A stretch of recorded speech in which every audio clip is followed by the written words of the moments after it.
Hello friends, my name is शाश्वत गुप्ता। आपका स्वागत है शाश्वत स्टडी चैनल में।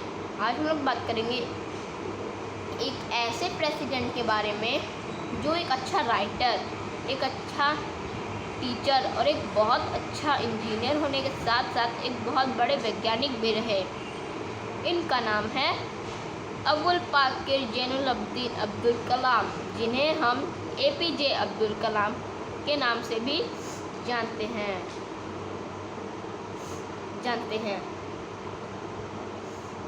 यह भारत के 11वें प्रेसिडेंट रहे। यह 15 अक्टूबर 1931 में रामेश्वरम के मुस्लिम परिवार में पैदा हुए। यह 15 अक्टूबर 1931 को रामेश्वरम के मुस्लिम परिवार में पैदा हुए।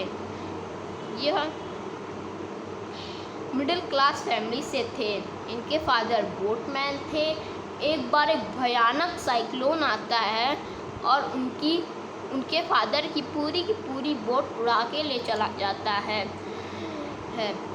अपनी फैमिली को सपोर्ट करने के लिए APJ अब्दुल कलाम को पेपर भी बेचना पड़ा।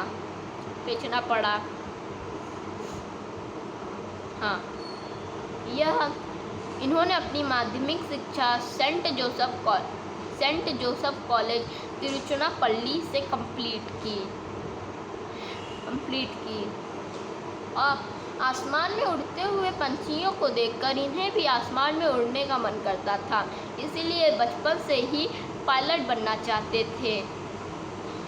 और ये बचपन से ही पढ़ने लिखने में काफ़ी तेज थे, इसलिए इनकी फैमिली इन्हें काफ़ी सपोर्ट करती थी।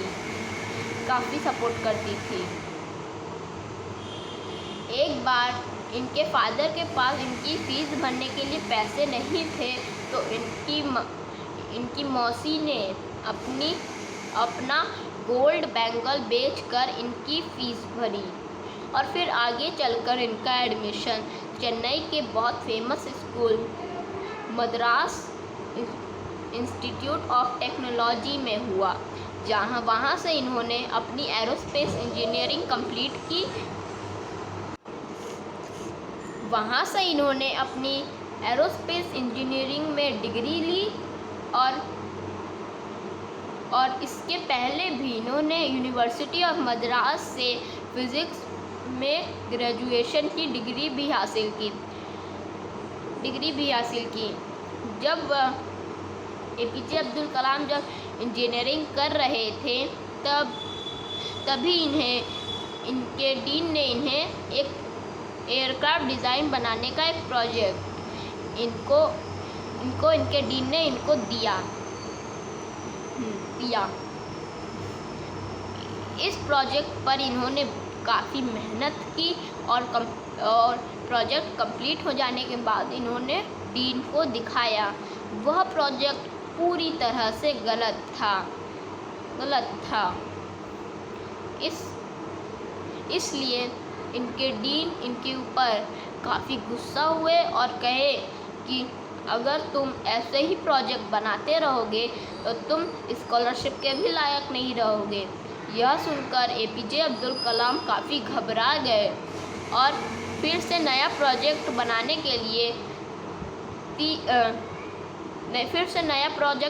के लिए 1 महीने का समय मांगने लगे। काफ़ी रिक्वेस्ट करने के बाद इनके डीन ने इन्हें केवल 3 दिन का समय दिया।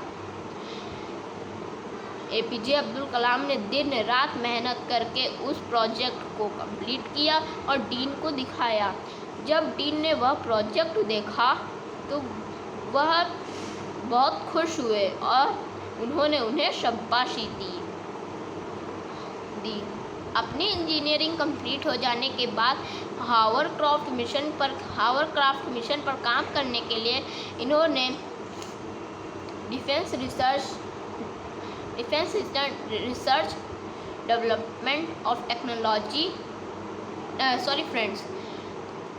रिसर्च डेवलपमेंट ऑर्गेनाइजेशन में, जिसे हम DRDO के नाम से भी जानते हैं, से जुड़ गए। DRDO में काफ़ी समय काम करने के बाद इन्होंने इंडियन स्पेस रिसर्च ऑर्गेनाइजेशन में भी काफ़ी समय काम किया। अब हम लोग बात कर लेते हैं इनकी मेन अचीवमेंट्स के बारे में। 1980 में इन्होंने रोहिणी सैटेलाइट को अर्थ की ऑर्बिट पर स्थापित किया और इस प्रकार भारत भी इंटरनेशनल स्पेस क्लब का मेंबर बन गया। लॉन्च व्हीकल प्रोग्राम को आगे बढ़ाने का श्रेय भी इन्हीं को जाता है। इन्होंने हिंदुस्तान में गाइडेड मिसाइल प्रोग्राम को डिज़ाइन किया और गाइडेड मिसाइल का निर्माण भी किया।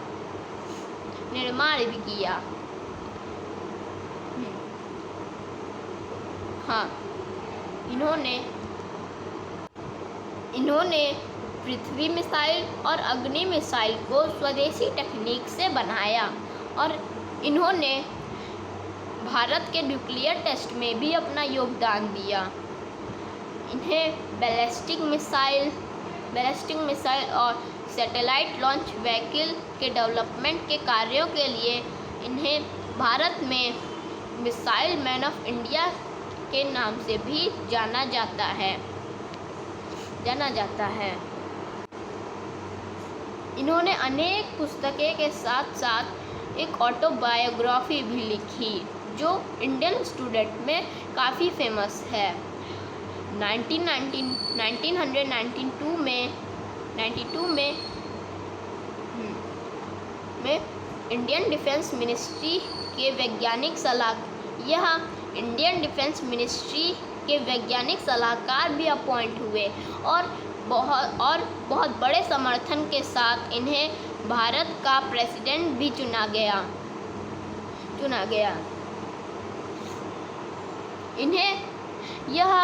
भारत को स्पेस साइंस का बहुत बड़ा देश बनते हुए देखना चाहते थे। इन्हें सीखने की बहुत ज़्यादा चाहत थी। इस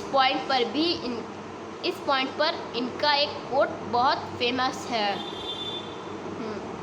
यह मेरा पहला चरण था जिसमें मैंने 3 महान टीचर्स विक्रम साराभाई, प्रोफेसर सतीश धवन और ब्रह्म प्रकाश से नेतृत्व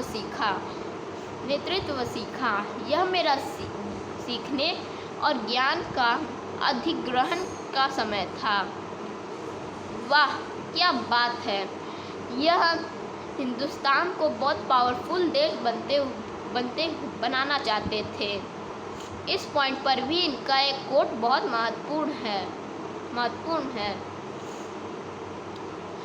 2000 वर्षों के इतिहास में 600 वर्षों तक अन्य लोगों ने शासन किया। यदि आप विकास चाहते हैं तो देश में शांति की स्थापना करना आवश्यक है। शांति की स्थापना शक्ति से होती है। इसी कारण प्राचीन शास्त्रों को विकसित किया गया ताकि देश शक्ति संपन्न हो। वाह, क्या ज़बरदस्त विज़न था इनका। 27 जुलाई 2015 को जब यह IIM शिलोंग में लेक्चर दे रहे थे तभी इन्हें बहुत तेज कार्डियक अरेस्ट आया और ये बेहोश होकर गिर गए और कुछ समय बाद इनकी डेथ हो गई। हिंदुस्तान ने एक बहुत बड़ा वैज्ञानिक और प्रेसिडेंट खो दिया। भारत सरकार ने इनकी याद में व्हीलर आइलैंड को इनके नाम से जोड़ दिया, जिसे अब कलाम व्हीलर आइलैंड भी कहा जाता है। चूँकि इन्हें मिसाइल मैन ऑफ इंडिया भी कहा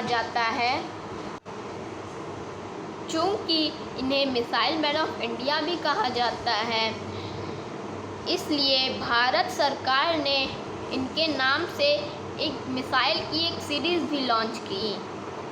मिसाइल की एक सीरीज़ जिसे कलाम सीरीज़ भी कहा जाता है, इसे शॉर्ट फॉर्म में के सीरीज़ भी कहा जाता है, लॉन्च की हैं। Bye friends. अब हम लोग मिलेंगे नेक्स्ट वीडियो में। बाय।